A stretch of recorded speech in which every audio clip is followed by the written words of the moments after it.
చదువు అనేది ఒకప్పుడు దానంగా ఉండేది. కానీ ఇప్పుడు పక్తు వ్యాపార వస్తువుగా మారిపోయింది. కొద్దిపాటి పెట్టుబడితో నికర ఆదాయ వనరుగా మారిన విద్యలో ఇప్పుడు మరో కొత్త పోకడ కూడా తెరమీదకు వచ్చింది. ఆ విపరీత పోకడను తెరమీదకు తెచ్చింది ఎవరో కాదు, మన నారాయణ విద్యా సంస్థలు. అవును, విద్యను ఎప్పుడో వ్యాపార వస్తువుగా మార్చిన నారాయణ విద్యా సంస్థలు ఇప్పుడు కొత్త పంతాలో వ్యాపారానికి తెరతీశాయి. మంత్రి పొంగూరు నారాయణ చైర్మన్గా ఉన్న నారాయణ విద్యా సంస్థలలో ఈ ఏడాది విద్యా సంవత్సరం నుంచి కొత్త తరహా ఫీజులు అమలు చేస్తున్నట్టు ప్రకటించారు. దీనిలో విద్యార్థుల తల్లిదండ్రులు కట్టాల్సిన ఫీజుల విషయంలో కొంత వెసులుబాటు కల్పించినట్టు కనిపిస్తున్నా, అదే సమయంలో మరింత బాధుడు కళ్లకు కడుతోంది. 6 నెలల వరకు నెల కట్టే ఫీజులకు ఎలాంటి రుసుములు లేకపోయినా 9, 11 మాసాలలో చెల్లించే ఫీజులపై వడ్డీలు మోపడానికి సిద్ధమయ్యారు. నిర్ణీత ఫీజులను 9 మాసాలలో చెల్లించేవారు 100కి 2 రూపాయల చొప్పున వడ్డీతో పాటు కట్టాల్సిందే.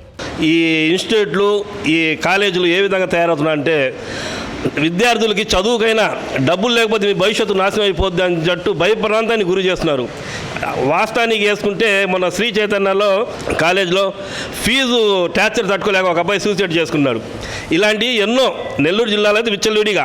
ఇప్పుడు ఇక్కడ ఉన్న నారాయణ సంస్థ, నారాయణ గారైతే ఒక మినిస్టరు అందరికీ ఇచ్చేసి అతను కాలేజీలోని ఈరోజు పరిస్థితి ఎత్తుంటే ₹1,00,000 ఫీజు 3 టర్మ్గా కట్టాలా. కట్టని పరిస్థితిలో 2% GST ట్యాక్స్ వేసి నెలసరి ఇంత ఎక్స్ట్రా కట్టించుకునే పరిస్థితులు ఉన్నారు. వీళ్ళు బయటకు వస్తే మళ్ళా స్టూడెంట్లకి, ప్రజలకి మేము అభివృద్ధి చేసి చూపిస్తాం, మేము నెల్లూరు టౌన్ని తీర్చిదిద్దాం అంటారు.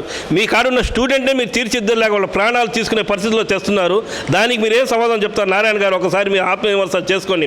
ఇక 11 మాసాల వరకు చెల్లించేవారు ఏకంగా 3 లేదా 5 రూపాయల చొప్పున వడ్డీ లెక్కించి అదనంగా చెల్లించాల్సి ఉంటుంది. విద్యార్థులపై ఏటా ఫీజుల భారం పెరిగిపోతుందని తల్లిదండ్రులు ఒకవైపు వెల్లువెల్లాడుతుంటే, ఇదేం బాధడో అర్థం కావడం లేదని విలిపించే పరిస్థితి వచ్చింది. చిన్నపాటి కాన్వెంట్ నుంచి ఓ మోస్తరు స్కూలు వరకు ఇదే పంతాను అనుసరిస్తున్నారు. ఇప్పటికే వసూలు చేస్తున్న ఫీజులతో ఆపసోపాలు పడుతున్న తల్లిదండ్రులు మళ్లీ ఈ వడ్డీ బాధుడేంటని తలలు పట్టుకుంటున్నారు. అటు శ్రీ చైతన్య విద్యా సంస్థల్లోనూ ఫీజులతో ఇదే తరహా వడ్డీ వ్యాపారం చేస్తున్నారు.